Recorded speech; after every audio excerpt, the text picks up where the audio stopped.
In this segment, we're going to be travelling back in time a little bit to 2016, when the topic in the news was very much about the swamp, the deep state, when Trump was broadcasting it all over the airwaves as part of his election campaign. Well, we, of course, had our own swamp in Britain, and it was part of what made the whole Brexit leave the EU process so painful to watch. But we hear loads and loads about politicians involved in the running of our country, when it seems to me that most of the people running our country are actually civil servants, the deep state, or the swamp, you might say. So let's see what these swamp creatures have been up to. There was a recent article that dropped by Daniel Hannan, who is an arch Brexiteer or leaver. And one of my favourite people in Parliament, I might add. He's a member of the House of Lords and a former member of the European Parliament. And he begins this article thus. Our problems stem from a useless civil service, but we prefer to blame ministers. I think this is a good angle to get into. Let's see what the civil service are up to. Though the administrative state is plainly failing in its duties, nobody is being held to account except our beleaguered politicians. Lord Agnew's resignation was the liveliest thing to have happened in decades, but it received surprisingly scant coverage. Journalists initially tried to make it a story about the collapse of Boris Johnson's authority, but Agnew, an enormously able and respected minister, made clear that he had no quarrel with the PM. Indeed, he apologised for the coincidence of timing. No, his problem was with what he called the arrogance, ignorance and indolence of the government machine. And that, for most pundits, was simply not news. But not for us. To us, that is news. I think that's quite interesting. Why is it not news for most pundits, do you think?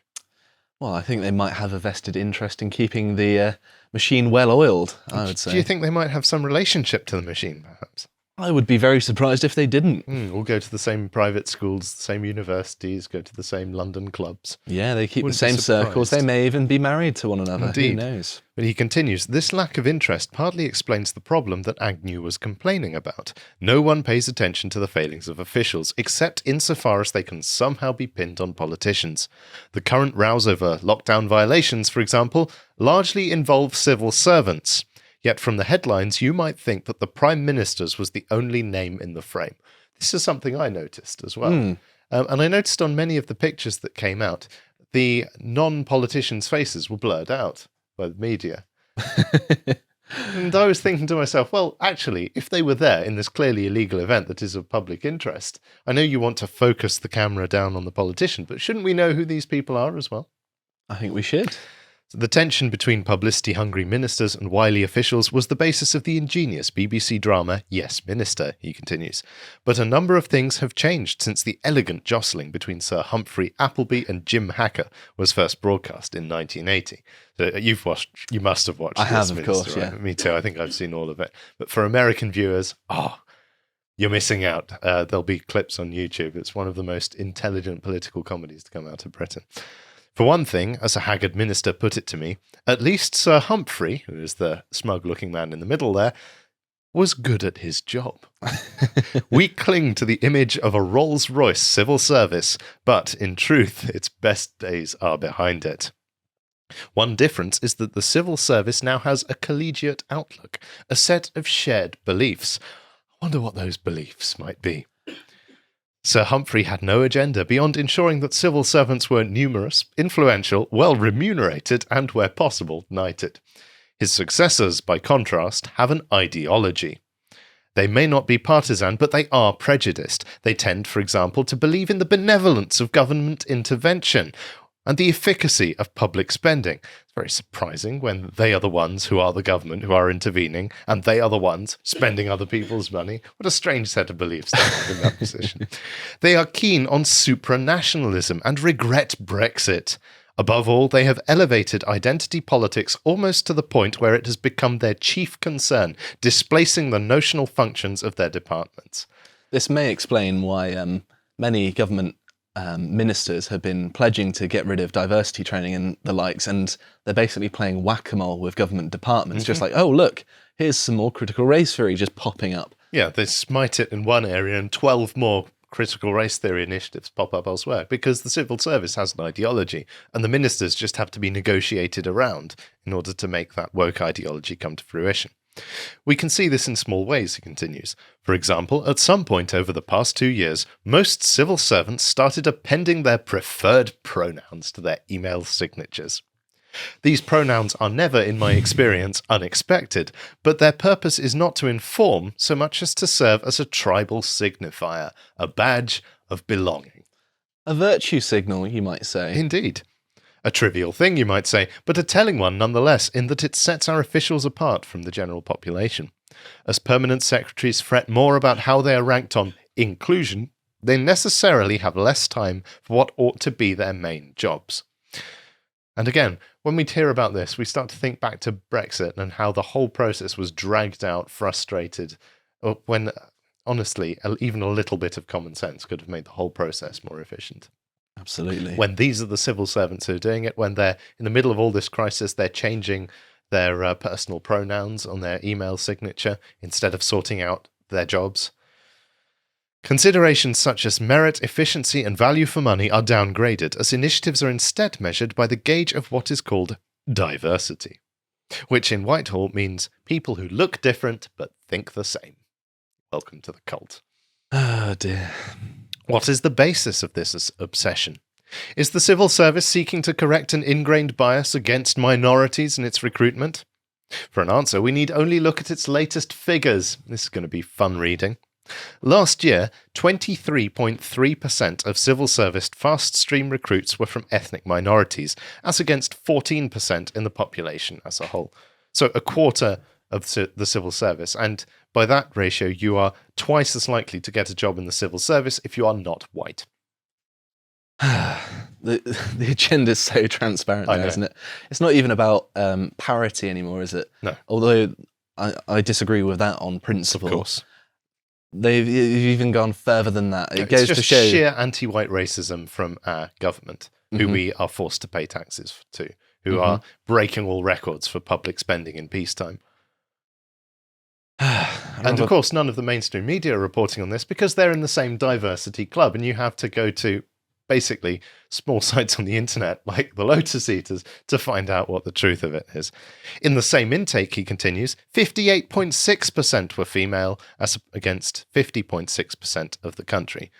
So again, almost twice as many women being hired as men. So twice as likely if you're a woman, twice as likely if you're not white. It's pretty transparent, isn't it? And 19.6% were LGBT, as against, depending on what measure you use, between 3 and 7% of the population. 1 in 5 of their hires are LGBT. 1 in 5!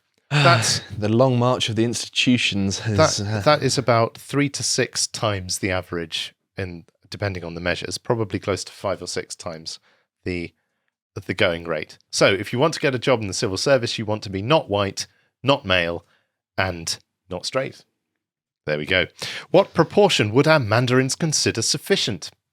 Do they aim to get to 100% in all of these categories? 100% minority, 100% LGBT, 100% female? If not, what figure do they have in mind? And more to the point, on whose authority have they chosen it? It's a very good question. On the authority of diversity, it seems. On their own authority, isn't it? Yeah. It was revealed last week, for example, that the Foreign Office remains one of the largest sponsors of Stonewall, despite Foreign Secretary Liz Truss having made clear that she considered such links to be a distraction from the chief focus of government departments. Truly, the blob is an awesome thing. Squash one part of it and it bulges up in 10 other places. That sounds familiar, yeah. Which brings us to the biggest difference between Yes Minister and today. The balance of power has shifted decisively. No longer is it a duel between more or less evenly matched parties. As Sir Humphrey has become better resourced and more ideological, Jim Hacker has become more cowed, constrained, and distracted. Occasionally, ministers have forced through reforms that the administrative state detests. For example, moving some civil servants out of London to places where they might run into an occasional Leave voter, or insisting on more objective aptitude tests. But in most cases, Sir Humphrey need only wait until the minister is reshuffled, sacked, or, like Agnew, worn down. That is incredibly depressing. Yes, it is. What then can be done? Some sensible ideas were set out by the Commission for Smart Government, chaired by former MP Lord Herbert. bringing in more outsiders, using performance measures and the like. We could, Australia does, allow ministers to bring in hundreds of advisors, so evening the balance. No room for corruption there. Or we could go the other way and scrap a great many government agencies. Yes. Here, here. Get rid of them all. Bonfire of the quangos, I say. Absolutely. Such things, though, ought to be initiated at the start of a ministry and pursued relentlessly and single-mindedly. The arrival of coronavirus barely 2 months after the 2019 election postponed the reckoning. Going into battle in midterm will be far more grueling, but not doing so could be fatal, he says. I've never heard a historian throughout history say, you know what the problem with a country was? They just didn't have enough bureaucrats. That was. I've never thought, Rome, that definitely collapsed. Too few bureaucrats, wasn't it? Right. Every empire in history died from its overbearing institutional. It's amazing, isn't it? Right. No one says that in history, but in the present day, we need more bureaucrats for everything. And the argument isn't more bureaucrats. It's, we need this service. We need to do this thing. We need to spend this money. We need to. And the bureaucrats are just a byproduct. Yeah, right. But nobody is a better example of this type of ideological civil servant than Ollie Robbins. Do you remember him? He's from the thick of it, isn't he? No, he's not. He was Theresa May's chief civil servant. He may as well be then. So his father was an emeritus professor in international social studies. He chaired the pro-federalist Oxford Reform Club himself at Oxford, which allegedly thought promoting British interests was somehow distasteful. He fervently believes in the European Union and European federalism. So naturally, Theresa May appointed him as Britain's permanent secretary for exiting the EU. What a great move. No wonder there was deadlock and betrayal throughout her entire premiership. As they report here, the more suspicious leavers will really have something to chew on when they learn that Robbins was a pro-EU activist who fought for a federal Europe during his days at Oxford 2 decades ago, and was such a sinuous operator that he was even dubbed Sir Humphrey, after a pompous civil servant in BBC's Yes Minister by his fellow students. A document obtained by The Times showed that he served as president of the Oxford Reform Club. In 1995, he ran a Model EU summit, and it goes on. The Oxford Reform Club's logo was a crowned portcullis, Parliament's emblem, shrouded by the yellow stars of the European Union. Great. That's what I like to hear. A former student recalled that the group branded federalism it, imperialism past it, while nationalism was dismissed with the phrase beyond past it. Daniel Hannan used to run the rival Eurosceptic group who wrote the previous article, the Oxford Campaign for an Independent Britain. The group's founders had a sense that promoting British interests was somehow distasteful, he said. They supported a federal Europe not so much because they thought it would be richer or freer, as because they saw it as an antidote to British assertiveness. These are our civil servants. So it's actual self-flagellation. Literal treason. Another Oxford contemporary said, Ollie is a classical civil servant type who assumes his worldview is everyone else's worldview, and that is the sensible thing that sensible people think, much like the media, really. The Reform Club was a social group full of people like us. Contemporaries say he was called Sir Humphrey because of his obsession with process and his ability to use rules and long debates to his advantage. Sounds like someone who gets on well with the EU, to be honest. He was very smart, very Machiavellian, a university friend said. He was good at building trust with powerful people and would show genuine interest. So he's no longer in that role. In fact, he's left the civil service. He now works for Goldman Sachs as a managing director in its investment banking division. How much more globalist can you get? Seems like he's very good at building trust with powerful people. And I'll just finish by mentioning this puff piece by The Independent castigating Brexiteers for criticising Ollie Robbins' pro-EU CV. Apparently bringing up any of this stuff is distasteful, by the way. And they published this article in response by a statement from Sir Mark Sedwell, at the time head of the civil service. And he left that role last year to become a senior advisor to the investment bank Rothschild & Co. The revolving door between our globalist civil service and global finance seems to be spinning rather fast. Very disturbing. It is indeed. There's this complete agenda which seems to be animating our civil service. Media doesn't report on it because they like the agenda.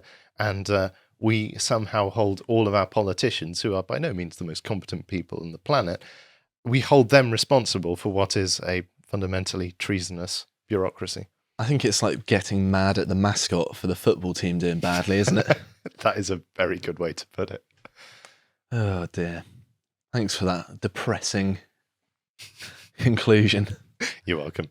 Oh. If you enjoyed that segment from the podcast The Lotus Eaters, you can go to lotuseaters.com and subscribe there to support us. We're entirely funded by our members. And you also get access to all of our great premium content, such as this long-form video, The Politics of V for Vendetta, in which John and I cover the book and the graphic novel, and the movie of V for Vendetta, and just analyse the themes that are contained within it. And once you've done that, you can go over to Getter and follow me at Carl Benjamin and tell me how much good work John had done on that podcast. Thanks a lot and see you next time.